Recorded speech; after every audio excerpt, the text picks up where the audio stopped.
안녕하세요, 드신입니다. 오늘은 미지의 서울 구화 10화 내용 중 드디어 모두 밝혀진 미래의 성추행 고발 사건의 전말과 노란색 스포츠카를 타고 선글라스를 쓰고 나타난 한세진과 미래의 스토리를 정리해보겠습니다. 우선 박상영의 몰락부터 살펴볼게요. 수연을 위해 나섰지만 그녀는 갑자기 퇴사를 하고 미래 혼자 괴롭힘을 당하며 힘겨운 시간을 보내던 때 박상영이 육아휴직을 끝내고 돌아옵니다. 미래는 자신에게 친절하게 대하는 아빠를 닮은 박상영에게서 자신을 도와주던 수연 선배를 떠올립니다. 마치 괴롭힘처럼 주어진 무리한 업무를 친절하게 박상영은 도와주며 같이 야근을 하고 집에 데려다주기까지. 아무도 없다고 생각한 회사 생활에서 유일한 빗줄기처럼 느껴졌을 거예요. 매번 얻어타는 게 감사했던 미래는 주유권 선물했는데 박상영은 대신 미래에게 커피 한 잔씩 사달라고 합니다. 이기는 싸움만을 했던 미래가 처음으로 옳은 일을 하는 수연 선배를 위해 나섰다가 이렇게 힘들어질 줄 알았으면 절대 안 그랬을 거라고 울먹이는 미래에게 박상영은 진짜 용기 있는 사람이라며 위로해줍니다. 하지만 정작 미래를 가장 고통스럽게 한 것은 그때의 일에 대한 후회 그 자체가 아닙니다. 옳은 일을 하고도 후회하는 나 자신, 옳은 뜻을 지켜낼 용기도 그렇다고 완전히 외면한 채 비겁해질 자신도 없는 자기 자신이 가장 싫었습니다. 미래는 박상영에게 속마음까지 털어놓은 걸 보면 많이 의지한 것 같습니다. 하지만 애석하게도 그는 미래에게 신뢰를 받을 만한 상사가 아니었습니다. 어느 밤 술에 취한 그는 만취한 채로 미래를 불러내서는 강제로 입을 맞추려 했고 강경하게 거부 의사를 밝히는 미래에게 그는 술김에 그런 거라며 무릎 꿇고 사과까지 했습니다. 그랬기에 처음에 미래는 그 일을 문제 삼지 않았고 참고 넘어가려고 했습니다. 그때는 그렇게 아무 일도 없던 듯이 넘어가는 게 최선이라고 생각했습니다. 박상영이 완전히 태도를 바꾸어 미래를 이상한 사람 취급하기 전까지는 유서님, 나 가정 있는 사람이야. 보는 눈들도 있는데 선 좀 지켜줘. 앞으로 이러게 따로 보는 일들도 없었으면 좋겠어. 그는 동료들 앞에서 마치 미래가 일부러 자신에게 가깝게 굴기라도 하는 듯 부담스럽다는 식의 언행을 보입니다. 안 그래도 팀 내에서 따돌림을 당하고 있던 미래에 대해 안 좋은 소문이 삽시간에 번집니다. 그러다 결국 박상영의 아내가 로비까지 찾아와 사람들 앞에서 미래의 뺨을 내려치고 친절한 내 남편에게 내가 꼬리쳤다는 식의 말을 퍼부으면서 미래를 음해하는 소문은 회사 내에 파다하게 퍼지게 됩니다. 미래가 박상영을 성추행으로 고발한 건 그래서였습니다. 팀 내에서 따돌림 당하는 것은 자신이 어쩔 수 없는 일이라 쳐도 유부남에게 꼬리쳤다는 식의 오명을 그대로 뒤집어 쓸 수는 없었습니다. 하지만 조사 과정에서 회사의 태도는 미래에게 더 큰 상처를 입힙니다. 그들은 성추행 사건 당시에 왜 미래가 바로 신고하지 않았는지, 성추행 후에도 박상영에게 커피를 사다 준 이유가 무엇인지 묻습니다. 마치 피해자인 미래를 두고 어떤 혐의를 따지듯이 혹시 내가 어떤 여지를 준 것은 아니냐, 그 행동에 조금도 사심은 없었느냐는 식으로 내가 나를 못 믿게 되는, 내가 피해자가 만나 혼란스러워할 때 마주친 호수 얼굴은 정말 최악의 순간이었을 겁니다. 인사위원회에 이호수가 나타나면서 그녀는 이 고발을 취하하게 된 것입니다. 조금만 떨어져서 생각해보면 수직관계를 이루는 회사 내에서 미래가 상사에게 부당한 대우를 받고 바로 따질 수 없었던 상황은 충분히 이해할 만합니다. 하지만 회사는 사건 자체를 밝히는 것보다 이 불미스러운 사안이 외부로 퍼지지 않는 것에 전력을 기울였고 결국 그 일은 미래가 자신에게 친절했던 상사에게 불순한 오명을 씌운 것으로 마무리된 것입니다. 미지와 미래의 역할 체인지가 끝나갈 때쯤 해외 파견 나갔던 박상영이 돌아오고 갑자기 유미래가 이상해졌다는 최 국장과 신 팀장의 말에 박상영이 쌍둥이 정보를 흘립니다. 함정을 판 최 국장과 신 팀장이 미래의 신분을 밝히려고 지문인식을 유도하지만 전산실 앞에 있던 사람은 미래였습니다. 김태희는 김수연의 동생이라고 신분을 밝히고 미래가 회사와 싸워주길 바랬지만 미래에겐 싸울 힘 같은 건 없었습니다. 수연의 동생인 태희가 무엇을 바라는지 알지만 질게 뻔한 싸움에 또 뛰어들고 싶지 않았죠. 그때 회사 익명 게시판에 시안건설 특혜 비리 관련 게시글이 올라오고 사람들은 미래를 의심합니다. 게시물은 빠르게 삭제되고 미래는 글을 올린 김태희에게 그런 방법으로는 아무 소용이 없다고 말을 해줍니다. 그런 미래의 마음이 전환된 순간은 방 안에 자기 자신을 가둔 수연을 마주했을 때입니다. 태희는 미래한테 누나를 만나지 않겠냐 제안합니다. 그리고 집 앞에서 미리 얘기합니다. 누나가 방에 들어간 지 반년 정도 됐고 밖에서 말하면 들을 거라고. 닫힌 방문 앞에서 미래는 나갔으면 잘 사셔야지 왜 이러고 계시냐. 미안하지만 이번엔 못 도와드린다 말하러 왔다며 나 하나도 건사 못하는데 누구 벌 주는 거 관심 없다고 말합니다. 선배도 무섭고 지쳐서 떠난 거 아니냐. 이해하니까 선배도 나 한 번만 이해해달라고 말합니다. 가만히 듣던 수연은 미안하다고 사과하며 망친 건 자기 잘못이고 미래가 얼마나 힘들지 않은데 도망친 자기 잘못이라고 말합니다. 사실 자기 스스로를 방 안에 가둔 동안 수연은 내내 일을 버려놓고 자신만 혼자 그곳에서 달아나 이곳에 숨어있는 기분이었던 겁니다. 자신이 시작한 싸움을 모두 미래에게 떠넘겨버렸다는 죄책감을 아마도 그녀는 떨칠 수 없었던 모양입니다.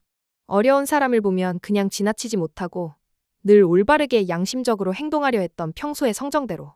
그런 수연의 모습은 계속되는 사람들의 멸시에 스스로를 숨기려 했던 미래와 닮아 있습니다.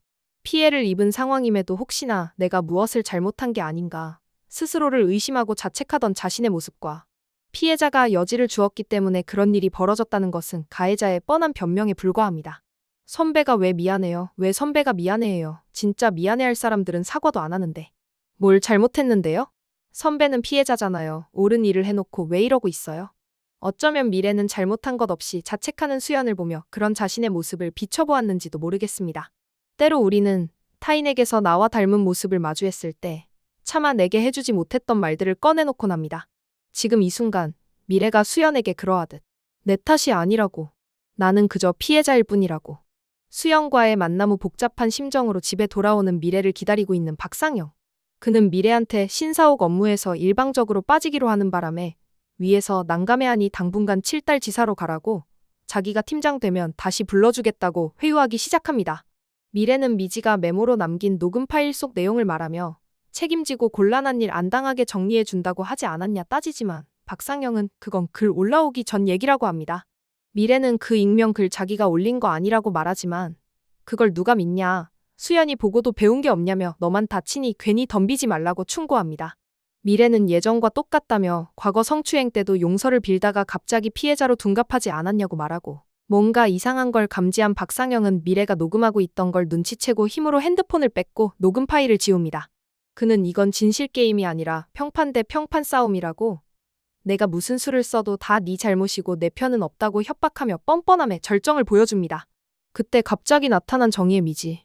미래가 당하는 모습을 본 미지는 달려들어 냅다 가방으로 안면강타, 박치기에 이어 쓰러진 박상영의 올라타 머리를 쥐어뜯고 분노의 주먹을 날립니다.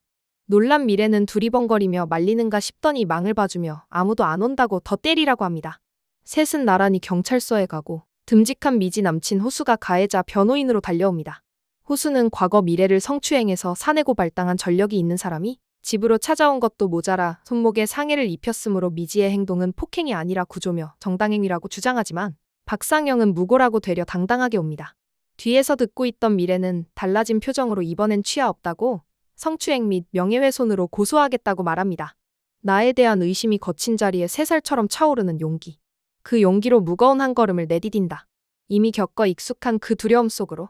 그 싸움 끝에 어떤 미래가 우릴 기다릴지라도. 다음 날 미지는 성추행 경찰 고발 후 출근하려는 미래를 걱정합니다. 하지만 미래는 이제 내 속은 안 시끄러워서 괜찮다고 미지를 안심시킵니다. 그 말은 마음의 정리가 끝났고 결심이 섰다는 뜻이겠죠. 가해자 분리 원칙에 따라 박상영은 다른 팀으로 인사이동이 이뤄지고 팀원들 앞에서 끝까지 피해자 코스프레를 하는 박상영을 보며 미래는 이전과는 다른 당당한 태도로 자리에 앉으며 썩소를 날립니다. 놀라서 다가온 태희한테 미루던 숙제한 거라고 언젠간 태희가 준 숙제도 할 거라고 말해줍니다. 같이 하기로 한 거냐고 누나가 부탁한 거냐 묻는 태희에게 미래는 말합니다. 그냥 내 선택이에요. 대신 내 방식, 내 속도대로 할 거예요. 한 번 졌던 싸움 또 지고 싶지 않으니까. 사내 감사팀에서는 조사기간 중 불편하면 휴직하는 게 어떻겠냐고 제안하지만 이미 경험을 해봤던 미래는 말합니다. 사라지면 도망쳤다고 생각하더라고요. 조용하고 안 보이면 안 믿더라고요. 사람들이. 한편 부서 사람들이 차례차례 경찰서로 불려가 조사를 받기 시작하고 미래가 당당하게 나오자 그제서야 사람들이 수군대며 뭐가 있는 거 아니냐며 의심하기 시작합니다. 사회는 정글과 같아서 힘없고 약해 보이면 공격을 당한다는 사실. 참 씁쓸하네요. 한편 딸기 농장에서 옵션에 대해 말을 꺼내다 미래가 갑자기 사라지고 연락조차 되지 않자 세진은 공허함에 결국 미래를 찾아 서울로 올라오는데요. 어디서도 눈에 띄는 노랗고 화려한 고급 스포츠카로 이목을 끌며 드디어 미래의 눈에도 띄어 만남에 성공합니다. 그리고는 미래에게 하루를 온전히 자신에게 내어달라고 하고는 미래와 지인들이 하는 가게들을 돌아다니면서 미래도 퇴사 후에도 얼마든지 뭔가를 할 수 있다는 것을 보여줍니다. 그리고는 마지막 코스로 천문대의 별을 보러 가는 두 사람. 세진은 앞으로 뭘 할 건지 물어보고 미래는 일단 제자리에서 할 일 다 마치면 생각해 보겠다고 합니다. 세진은 할 거 다 마치면 미국에서 계속 같이 일해보겠냐는 깜짝 제안을 해서 미래를 놀라게 합니다. 미지의 서울 11화 예고를 보면 드디어 공정위원회에서 시안건설 특혜건으로 금융관리공사에 조사를 나오고 퇴사를 앞둔 미래가 세진의 도움으로 마지막 승부수를 띄운다고 되어 있는 걸 보니 세진의 인맥을 동원해 이뤄진 것 같습니다. 미래는 감사 인사를 할 겸 농장으로 세진을 찾아가고 세진은 미국에 가서 동업하는 것을 생각해 봤냐고 묻는데 미래는 하던 일을 끝내놓겠다라고 말을 합니다. 미래는 아마 회사를 떠나기 전에 자신의 명예를 회복한 뒤 미련 없이 자신의 의지로 당당하게 나오는 걸 선택한 것 같아요. 세진과의 동업은 그 뒤에 행보가 아닐까 싶습니다. 영상이 유익하고 재미있으셨다면 구독과 좋아요, 알림 설정 잊지 마시고요. 다음에 더 재미있는 내용으로 찾아뵙겠습니다. 감사합니다.